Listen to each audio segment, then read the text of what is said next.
हरदा जिले के मगरधा और रतनपुर गांवों के बीच बहती माचक नदी को पार करने के लिए अभी तक लोग अपनी जान जोखिम में डालते थे। बारिश के दिनों में तो स्थिति और भी खतरनाक हो जाती थी। सबसे ज्यादा परेशानी स्कूल जाने वाले बच्चों को होती थी, जिन्हें रोजाना नाव के सहारे नदी पार करनी पड़ती थी। बता दें कि रतनपुर, जामनिया और कुटवाल गांवों के करीब 35 से 40 बच्चे जो मगरधा के स्कूल में पढ़ते हैं और हर दिन इस मुश्किल यात्रा से जूझते थे, लेकिन अब उनकी रोशनी और परेशानी हमेशा के लिए खत्म होने जा रही है। प्रशासन ने मंडी बोर्ड से इस महत्वपूर्ण परियोजना के लिए हरी झंडी दे दी। 3 करोड़ 40 लाख रुपए की लागत से बनने वाला ये पुल 90 मीटर लंबा, 8 मीटर चौड़ा और 7 मीटर ऊंचा होगा। इसकी अच्छी ऊंचाई ये सुनिश्चित करेगी कि बारिश के मौसम में भी नदी का जलस्तर बढ़ने पर आवागमन बाधित नहीं होगा।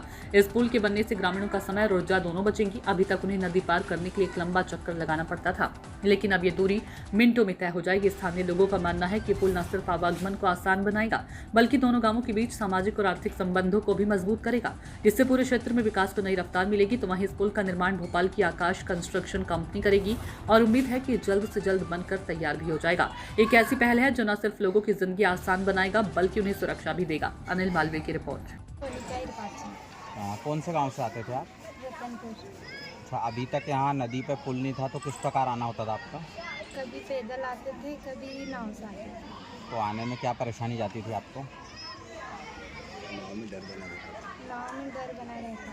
अभी यहाँ पुल निर्माण हो रहा है तो ये कैसा हो रहा कार्य? आपको कैसे सुविधा मिलेगी इसमें? पुल बन जाएगी, आने जाने में अच्छा रहेगा। नैतिक कौन सी क्लास में पढ़ते हो? 8वीं। कहाँ से आते थे आप? फुटबॉल से। अच्छा, किस प्रकार आते थे ये नदी में? सर पिछले साल से नाव चल रही है, बाकी 2023 में नाव नहीं चल रही, जिससे नदी पार करके आते थे। नदी पार करके आते थे, क्या परेशानी जाती थी नदी पार करने में? सर जब बहाव तेज है सर, कोई गिर जाता था। ऐसा? सर अभी इस साल से नाव चल रही है। अब यहाँ ब्रिज निर्माण हो रहा है तो आपको इससे काफ़ी फ़ायदा होगा। किस प्रकार सुविधा मिलेगी? सर सुविधा पुल पे आप आराम से आ सकते हो ना, आने में परेशानी नहीं होगी, कोई डर नहीं रहेगा। आपके साथ लगभग कितने बच्चे आते हैं आपके गाँव से? सर हमारे गांव से 9 बच्चे आते हैं और रतनपुर और कुटवाल मिला के 30 से 40 बच्चे आते हैं। क्या नाम आपका? मेरा नाम माखनलाल झिंझोरे है। माध्यमिक शिक्षक इंग्लिश से हम मगरधा हायर सेकेंडरी स्कूल में 3 साल से पदस्थ हूँ। लेकिन मैं देख रहा था कि अभी तक जो है ना बच्चे नदी से आ रहे थे, तो हमने पिछले साल तो ड्यूटी लगा के रखी थी प्रत्येक टीचर की कि 5 बजे जैसे ही बच्चे जाते तो उनको एक टीचर बराबर उस तरफ छोड़ने जाता था।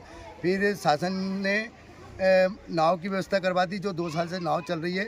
लेकिन आज मुझे ऐसा पता चला है कि मतलब पत्रकारों के माध्यम से जिसमें पता चला है कि ये नाव सेक्शन हो गया है पूरा पुल, जिसमें बहुत खुशी की बात है हमारे बच्चों के लिए। तो जो आज बारिश के टाइम में स्कूल नहीं आ पाते थे, तो मैं शासन का बहुत बहुत आभार मानता हूं कि जिन्होंने बच्चों के लिए और एक पूरे 20 गांव के लोगों के लिए पुल का निर्माण करा है। इसके लिए साला परिवार शासन को बहुत बहुत धन्यवाद देता है, बधाई देता है। जय हिंद, जय भारत। क्या नाम आपका? रमेश चंद्र मीना, कहाँ के निवासी हैं आप? मगरधा ग्राम पटेल भी हूँ और भूतपूर्व सरपंच हूँ। अच्छा, ये पुल निर्माण शुरू होने जा रहा है तो इससे क्या सुविधाएं मिलेगी ग्रामीणों को? पुल की बहुत दिन से हमारी मांग थी, आदिवासी क्षेत्र की मांग भी थी, हमारे इधर जनता की मांग भी थी। हमारे आदरणीय कमल पटेल जी पूर्व मंत्री जी से भी हमने मांग रखी थी।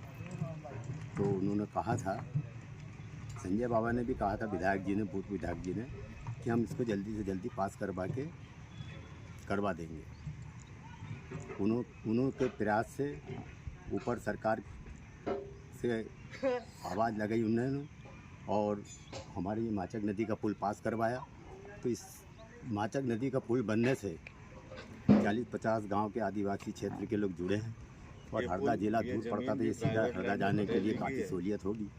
और हमारी जो बच्चे आते हैं आदिवासी के 4-6 गाँव के अपने नाव से, तो कलेक्टर साहब ने भी नाव की व्यवस्था करी। एक नाव पहले ख़राब थी तो दूसरी नाव अच्छी वाली पहुँचाई, उससे बच्चे नाव से उतरते थे। तो पुल बनने से बहुत सहूलियत हो जाएगी, आवागमन हो जाएगी, इसमें और बहुत सी बाधाएं दूर हो जाएगी, यहाँ की व्यवस्था अच्छी हो जाएगी। सूत्रों से मिली जानकारी कि आपकी ज़मीन भी है इसमें जा रही है जो? हमने ये ज़मीन खरीदी है और ये ज़मीन हमने ठेकेदार साहब को भी बता दिया है कि हमारे को कोई दिक्कत नहीं है। हम अधिकारी उनसे भी कह देंगे जहाँ से भी हमारी ज़मीन जाती है हम देने के लिए तैयार हैं। कितनी एकड़ ज़मीन जा रही है आपकी? ये हमारी अब जो भी निकल जाए पुल में 74 डिसमिल ज़मीन है। नपी होने के बाद 8 डिसमिल चल जाए, 10 डिसमिल चल जाए या 12 डिसमिल चल जाएगी तो हम देने को तैयार हैं। आप क्या संदेश देना चाहते हैं क्षेत्र के जनप्रतिनिधियों को? हम उनका धन्यवाद ही देना चाहते हैं।